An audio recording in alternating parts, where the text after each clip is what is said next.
Olha só, sobre isso aí, sobre essa repercussão da crise entre Brasil e Israel, o chanceler de Israel voltou a cobrar um pedido de desculpas do presidente Lula. Israel Katz divulgou o texto classificando a comparação entre Gaza e o Holocausto como, entre aspas, promíscua e delirante.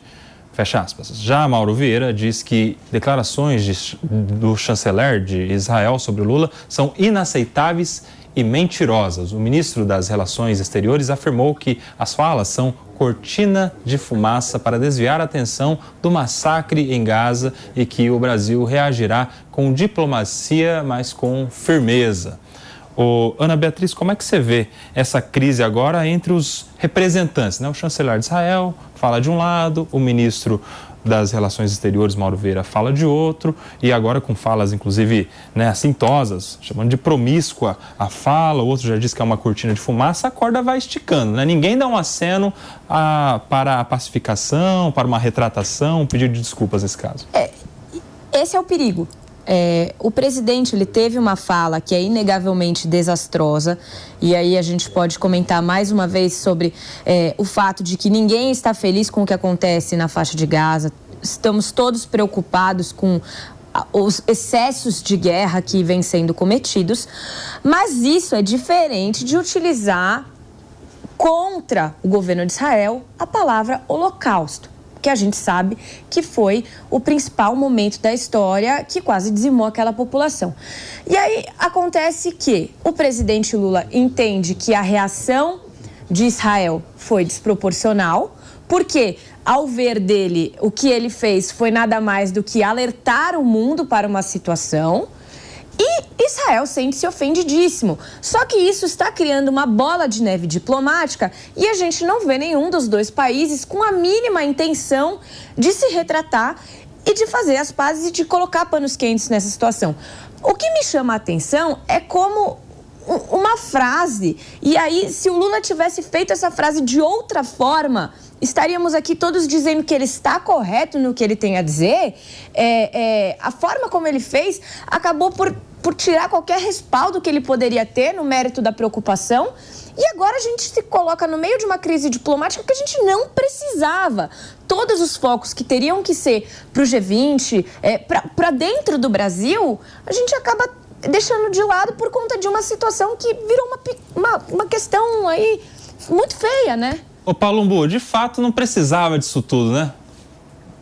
Totalmente desnecessário. Uma fala como essa, você chamar a atenção do mundo inteiro, colocar um país contra o outro, isso é um perigo até para a nossa soberania, né? Para a paz que reina aqui no Brasil. Nós já temos conflitos internos demais para nos metermos em assuntos que o Brasil está fora. Ele podia pedir a paz, podia pedir cautela, podia pedir para as pessoas tomarem mais cuidado, para os líderes mundiais tomarem mais cuidado, mas não, ele vai e fala uma fala desastrosa, criminosa, está na lei de responsabilidade do presidente da República. Ele não poderia falar uma frase como aquela e chama a atenção o Brasil de uma guerra que o Brasil não está, e creio que a população brasileira, ao qual ele representa, não quer entrar nessa guerra. Mas não, de vez de ele buscar a paz, né, como ele mesmo falou certa vez, de vamos resolver isso tomando uma cervejinha, não, ele pega gasolina e ataca fogo numa fogueira que já está gigantesca. Quanto à ONU, a ONU está totalmente desacreditada. Mais uma vez eu tenho que concordar com o PP. Ela opina sobre a guerra na Rússia e nada acontece. Opina sobre a guerra de Israel e o Hamas e também nada acontece. E para ajudar, vai o presidente da República e fala uma frase como essa. E aí fica difícil, né? Vão ter que almoçar juntos. Ô, Pepe, o Palumbo concordou com você mais uma vez. Ele quer ir na sua casa. Eu tô indo pra Brasília agora, jantar com o Palumbo. Merece o jantar, o Palumbo. Você que tá saindo. Pela primeira vez, tô vendo o Palumbo certo, cara. Mas, ô, Pepe, vai jantar em restaurante ou vai fazer em casa? Você é desse, né? Tem que fazer na mesa da casa. Fica a dica pra quem tá acompanhando o Morning, vai sair de casa daqui a pouco, leva um guarda-chuva que vai chover, hein? Cozinhar é um ato de amor, né? Pois é. Mas, Coba, eu posso comentar um pouco essa situação? Claro. Porque é curioso que os dois têm razão, né? Ou seja, a fala do Lula é desastrosa e, de fato, o governo israelense está aproveitando a fala desastrosa de cortina de fumaça, porque a gente sabe que o Benjamin Netanyahu está numa situação muito complicada. Primeiro, não sabe o que fazer com a faixa de Gaza. Segundo, não sabe o que fazer com o próprio governo e com a própria situação, porque ele responde a processos desde que houve o atentado em 7 de outubro. Ele passou a ser muito questionado, a popularidade dele está em crise. Já antes do 7 de outubro, né, mano? Desculpa interromper. Com o debate sobre a da reforma judicial, sim, justamente. Já estava pressionado. Ou seja, ele já vinha pressionado, ele já tem um cenário político interno para ele complicado, de uma forma que a gente até entrevistou ao longo do ano passado vários cidadãos israelenses e brasileiros aqui, que disseram que, olha, a fatura do Netanyahu vai chegar depois da guerra. Então, ele sabe disso. Então, tem uma situação complexa em que, do ponto de vista do interesse imediato político do Netanyahu, ele tem o interesse de estender essa guerra o máximo possível, porque ele não sabe como se salvar. E nesse contexto todo, a gente está falando de uma guerra que causa danos humanitários atrozes, sobretudo para os civis da faixa de Gaza, a população palestina, que não tem nada a ver com o Hamas. E a principal reivindicação, Nelson, desculpa também interromper novamente, a principal reivindicação dos israelenses, o Netanyahu não tem conseguido atender, que é recuperar os reféns. Exato. Há muita pressão em relação a isso no que diz respeito à resposta de Israel nessa guerra. Ou seja, a estratégia do Netanyahu da guerra não foi eficiente para o principal objetivo do ponto de vista da população israelense, que é trazer os reféns de volta. Então ele não traz os reféns de volta, prolonga a guerra, gera um problema humanitário gigantesco que não tem prazo nem perspectiva de acabar. É uma situação... Pelo que o Capes ele foi até Israel recentemente, ele comentou que apenas 18% da população é a favor de continuar com a guerra. Ou seja, a grande maioria também quer que isso acabe, né? Ô, Pepe, de alguma maneira, a fala do presidente Lula deu ali para o Netanyahu um outro assunto que não o tanto de cobrança que ele estava recebendo, né? Ele abraçou isso agora e a reação muito firme dele, de alguma maneira, engaja o público israelense. Não, com certeza. A fala do Lula acabou dando mais fôlego para o Netanyahu, que está usando a fala do Lula para ter mais apoio interno, né? Mas como bem disse o Mano e o Fabrício aqui, o Netanyahu está falindo no principal objetivo dele, que é recuperar os reféns que estão ainda na mão do Hamas, não é? Então realmente, a fala do Lula deu fôlego ao Netanyahu. Agora, que ele traz um novo ângulo aqui também que eu acho importante, né? É impressionante que, mais uma vez, essa fala do Lula dividiu completamente o Brasil. Não dividiu não, Pepe. Não, eu digo de certa forma. Claro que o centro e várias pessoas de esquerda... A grande maioria ainda condena... Mas 80% contra ele e 20% eu não sei se 80%, mas fora do Brasil, por exemplo, pelo que eu percebi, né, não é a maioria das pessoas contrária à fala do Lula, não. Eu acho que talvez seja meio a meio. Virou trend no TikTok. Virou trend no TikTok. Virou trend no TikTok. Então, ou seja, é impressionante com mais um tema, o Lula, ao invés de unir a população do Brasil, sem falar em política exterior.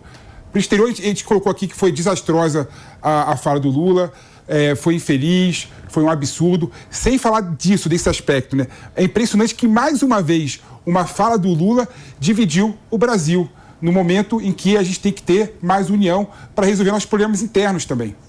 Fala, Mano.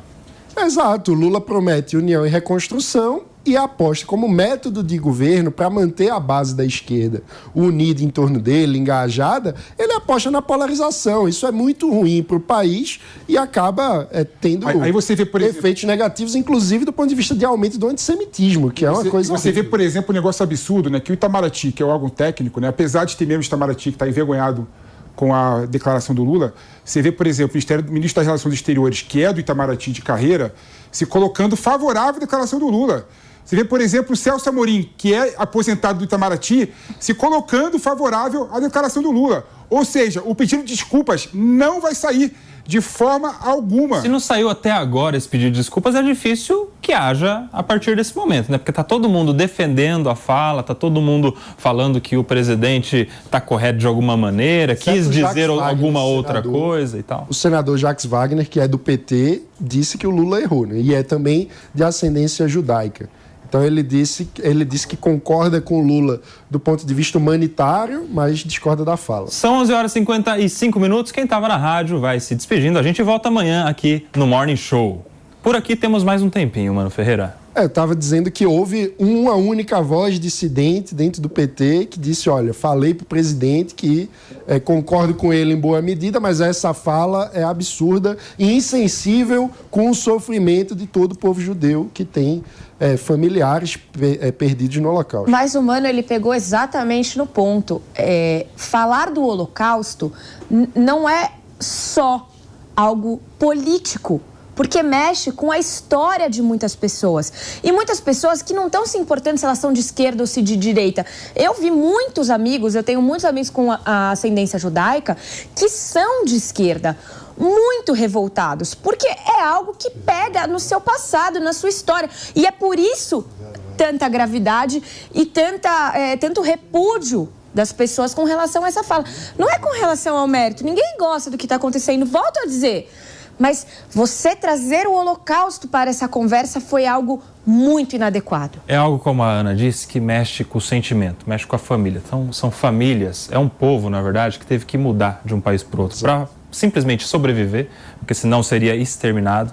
É um povo que sofre até hoje, né, na alma, o preconceito com o antissemitismo, e falas como essa são reprováveis de toda maneira porque trazem novamente uma comparação que é incomparável. Não tem nada que se compare ao Holocausto. É algo muito assim, fora da curva, né, Pepe? Mas não dá tempo de mais nada. Amanhã a gente vai voltar, certamente com desdobramentos deste encontro.